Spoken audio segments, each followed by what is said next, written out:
Welcome back, everyone. Ready for another deep dive? Always. Today, we're going where few have gone before, at least on this show.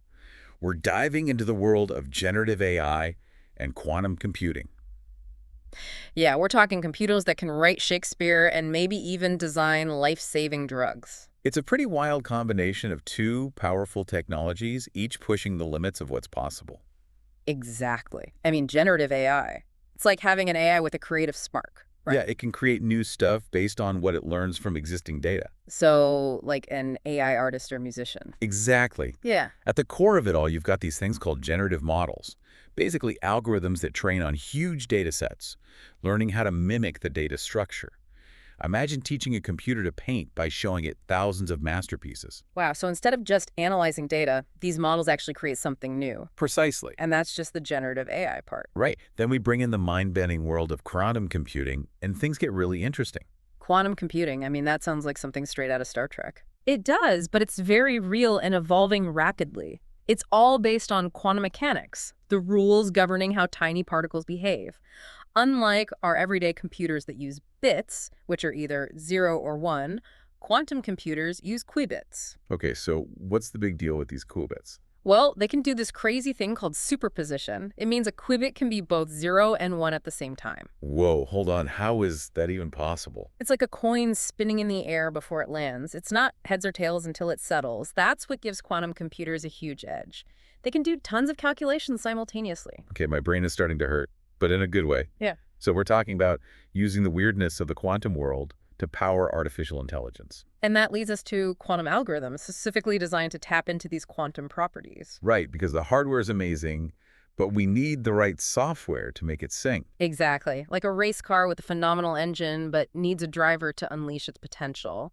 So what kind of problems can these quantum speed demons tackle? Stuff that leaves regular computers in the dust. Well, there's Shor's algorithm, famous for potentially cracking the encryption that keeps our online data safe. Uh-oh. Does that mean all our digital secrets are vulnerable? It definitely raises some eyebrows about cybersecurity in a quantum world, but it also shows the raw power of this technology. Think about materials science. Shor's algorithm could help us discover new materials with crazy properties. Okay, so code breaking is one thing. What else is in the quantum toolbox? We've got Grover's algorithm, incredibly efficient at searching through mountains of data, like finding a specific grain of sand on a beach, but at warp speed. So finding the needle in the haystack taken to a whole new level. Exactly. Imagine the impact on drug discovery, searching through molecule databases for potential cures. That could speed things up big time. So we've got powerful quantum algorithms and generative AI already shaking things up creatively. How do we bring these two worlds together? That's where the magic truly happens, and it's called quantum machine learning. Using quantum computers to supercharge traditional machine learning techniques. Like a fusion of two superpowers, creating something even more amazing. Exactly. And then applying this to generative models. We enter the realm of quantum generative models. This is what we've been building up to, right? Er, Quantum-powered creativity. Precisely. These models can generate data so complex and realistic, it's mind-blowing. Imagine pushing the boundaries of what's possible in drug discovery, material science, even art and music. All right, we've laid the groundwork, explored the basics of generative AI and quantum computing. Now let's get into the nitty-gritty of these quantum generative models and see how they're shaping the future. Let's kick things off with a model called the Variational Quantum Eigensolver, or VQE for short. VQE. Catchy. It's all about finding the best solution to a problem. Imagine a crazy landscape with peaks and valleys. The lowest point is the optimal solution, and VQEs are amazing at finding it using quantum mechanics. So like using the weirdness of quantum to our advantage. Exactly. What kind of real-world problems can these VQEs handle? Oh, tons of stuff. Optimizing financial portfolios, designing new materials with crazy good properties, even understanding how molecules interact for drug discovery. Wow, a whole new level of problem solving. Definitely. And then we have quantum Boltzmann machines, or QBMs. UBMs, another They're mouthful. like souped up versions of regular Boltzmann machines, used to learn and represent really complex probability distributions. So AI that can not only generate data but also figure out the hidden connections within it? Exactly. Applications like image recognition, natural language processing, even spotting anomalies. Like fraud or security breaches. That's crazy. Harnessing quantum to create AI that can not only mimic but maybe even surpass us. It really shows the insane potential of this field. But perhaps the most exciting area is quantum generative adversarial networks, or QGANs. QGNs. Okay, I'm sensing a pattern here. They're the quantum versions of GANs, those AI systems that generate realistic images and videos. So we're taking something already super creative and giving it a quantum boost. Exactly. Think QGANs designing materials we've never seen before, or speeding up personalized medicine by generating virtual patient models. Wow, so not just mimicking reality, but creating new ones. That's kind of freaky. It makes you think about the future of creativity with powerful quantum computers. Okay, we've covered these awesome quantum generative models, but let's zoom out a bit. How is all this impacting different industries and research? Where are we seeing real-world applications? Great question. One area where it's really shining is drug discovery. Instead of years in the lab, researchers use quantum computers to simulate molecules, speeding up the search for new drug candidates. So finding cures faster? That's amazing. Exactly. And it goes beyond finding new drugs. Yeah. Quantum generative AI helps design personalized treatments using individual patient data. Like a virtual lab working at warp speed, revolutionizing how we approach medicine. Precisely. Beyond healthcare, we see applications in material science. Quantum computers help design materials with enhanced properties for energy storage, aerospace engineering, you name it. Lighter, stronger, more efficient materials thanks to quantum. That's wild. What other industries are feeling the impact of this quantum revolution? Finance is a big one. Quantum computers are perfect for analyzing massive data sets and spotting complex patterns. Fraud detection, risk assessment, algorithmic trading all benefit. So a future with more secure financial systems and smarter investments. It's definitely possible. And don't forget about supply chain logistics.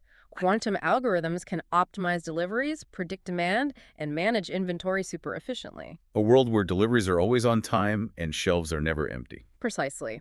And we're just scratching the surface. There's potential in climate modeling, creating more accurate models of our planet, helping us understand and tackle climate change. Wow, from healthcare to finance, materials to climate change. It seems there's no limit to what quantum generative AI can do. It's truly game-changing. Absolutely. And as quantum computers get even more powerful, we can expect even more mind-blowing applications. This has been an incredible journey, exploring quantum generative AI and its impact.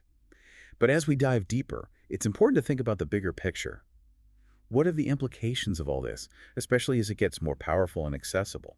It's a good question to ask for sure. One thing we got to think about is the impact on jobs. As quantum computers get better at things humans used to do exclusively, we need to adapt and prepare for a future where we're working side by side with machines. So it's not just robots taking jobs, it's a whole new way of working with technology. Exactly. We need to rethink education and job training, making sure people have the skills to thrive in this quantum-powered world. Yeah, it's like we need to start preparing now for this future that's coming fast. Yeah. What other challenges should we be thinking about?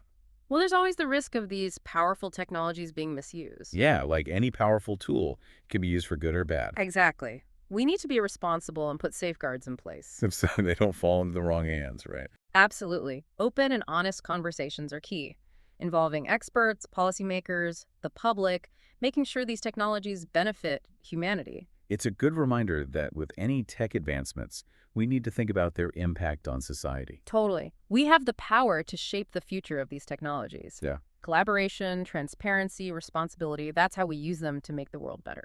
I like that. It's empowering. Yeah. We've covered a lot of ground today, explored the basics of generative AI and quantum computing, these mind-blowing quantum generative models, Yeah. and we talked about the real-world applications and the challenges that come with them. It feels like we're on the edge of a technological revolution that could change everything. It's definitely an exciting time to be watching this all unfold. I can't wait to see what the future holds as these technologies keep evolving. Me too. So for our listeners, the big takeaway here is generative AI and quantum computing are joining forces to create incredibly powerful tools that are already changing healthcare, finance, material science. The list goes on.